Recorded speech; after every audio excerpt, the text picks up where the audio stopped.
here's my idea. Survivalism. It follows a certain evolution, if you will.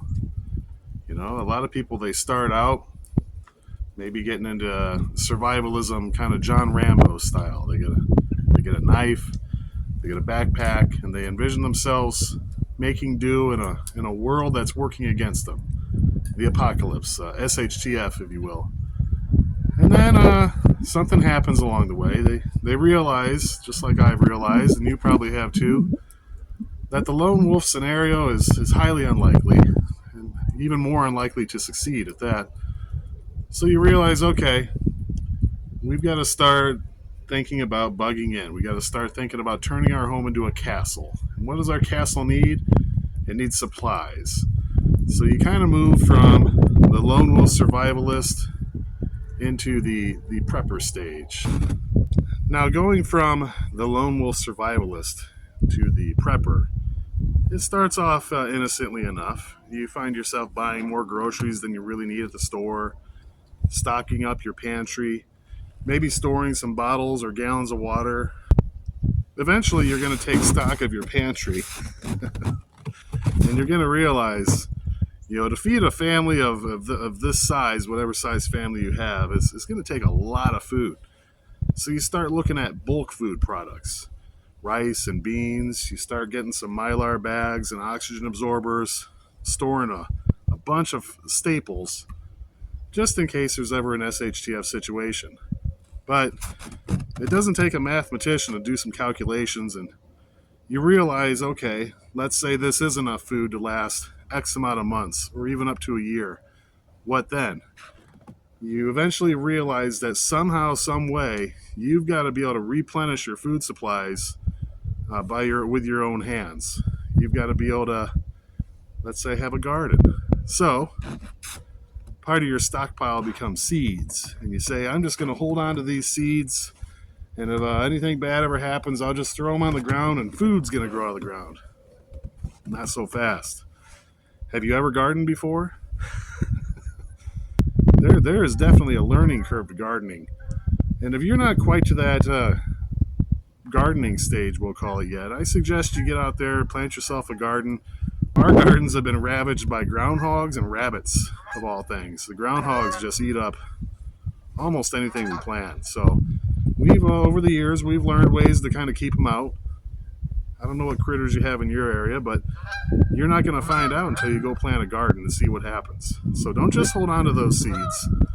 Don't just think you can throw a bunch of seeds on the ground and magic's going to happen, right? You've got to actually get out there gardening. So we've gone from lone wolf survivor to the prepper up to the gardener. Well, what's next? So once you've realized that bugging out is only in an extreme emergency, life or death, no other choice, prepping is finite. Eventually you're going to exhaust your supplies that you've stockpiled. Gardening is a skill that takes years to acquire. And even when you do get good at it, you're not going to be able to produce as much food as maybe you wanted.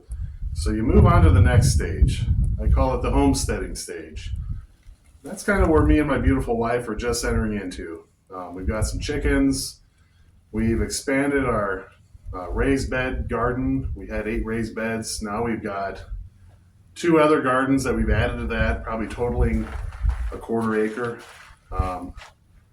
We've probably got 24 fruit trees that we planted a couple years ago that are just now starting to bear fruit. We're just coming into that homesteading stage. But with the homesteading, there's a lot to it. There's a lot of skills that you can incorporate into this. You know, you get into the canning and the jarring, raising some small livestock, just learning how to feed them, and on days like this, learning how to keep their water from freezing. It's a skill, and it's easy to just sit there and watch YouTube or to think about it at home, but until you actually start doing it, you know, it's something you really, it's one of those skills you have to do to hone.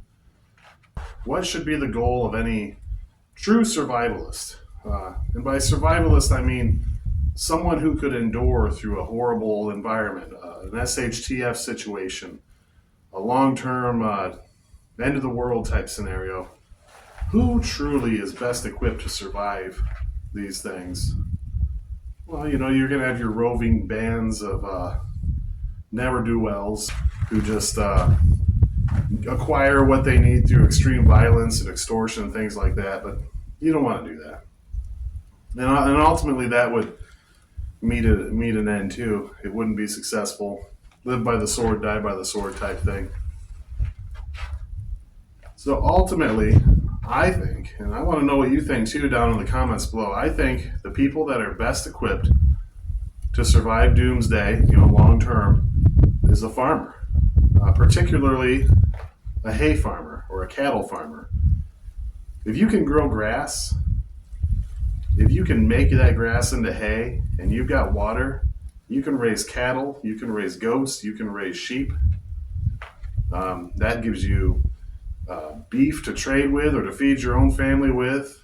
Along the way, since you've moved through the spectrum of survivalism, you picked up those homesteading skills with the gardening, with the orchardry, the canning.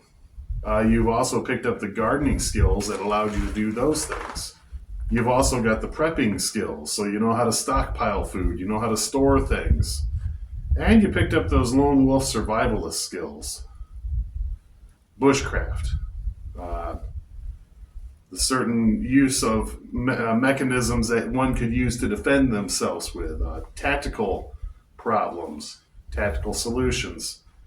So all the way you picked up these skills, and now at the end of the line you're a farmer, but you're like a warrior farmer.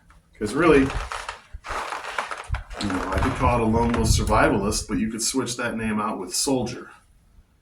I could say a prepper, but you could also call them a logistics specialist, right? I could say a gardener. You could say a small-scale food producer who's attuned to even the finest details, right? Next stage, homesteader. Now you're a small livestock specialist, you're a gardening and food preservationist, and ultimately a farmer. You're a producer. And you're able to produce enough to not only for your family, but you're able to produce extra where you can barter and trade with others to get the things that you need, which would make you a very important member of the local community. And don't take what I'm saying as an insult from like one stage of this is better than the other or one type of survivalist is better than the other. I think you need all skills and you need to progress through them all to acquire all the skills, right? You're lone wolf survivalist, you're soldier. You find yourself one day in a garden. Well, it's better to be a soldier in a garden than to be a gardener in a war. But if you've got all those skills, now you're well equipped, at least better equipped than the average Joe out there to survive a doomsday situation. Being out here next to this tractor reminds me that there's so much more to all this. Especially when you look into like specialized skills, a mechanic,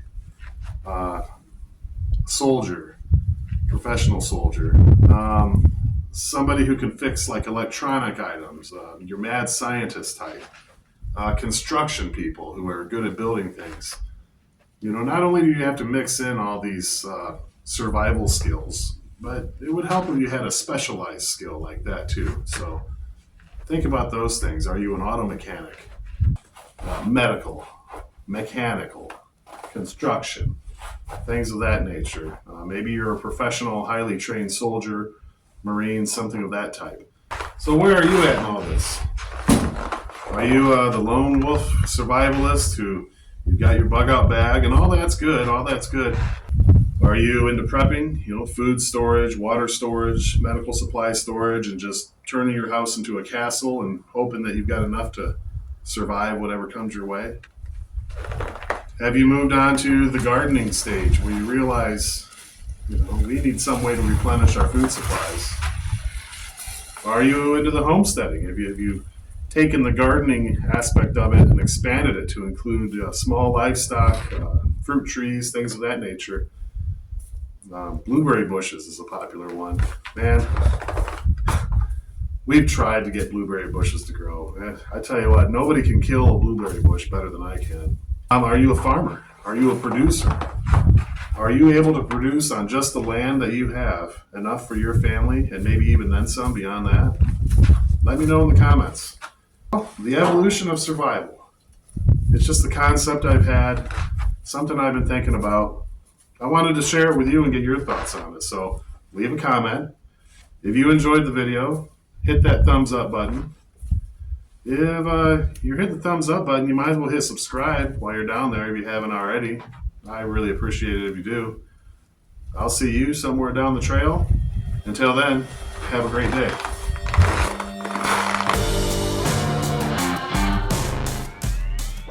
You'll be seeing a lot more of this old girl here in the spring once gardening season starts and all that. So stay tuned. Thanks.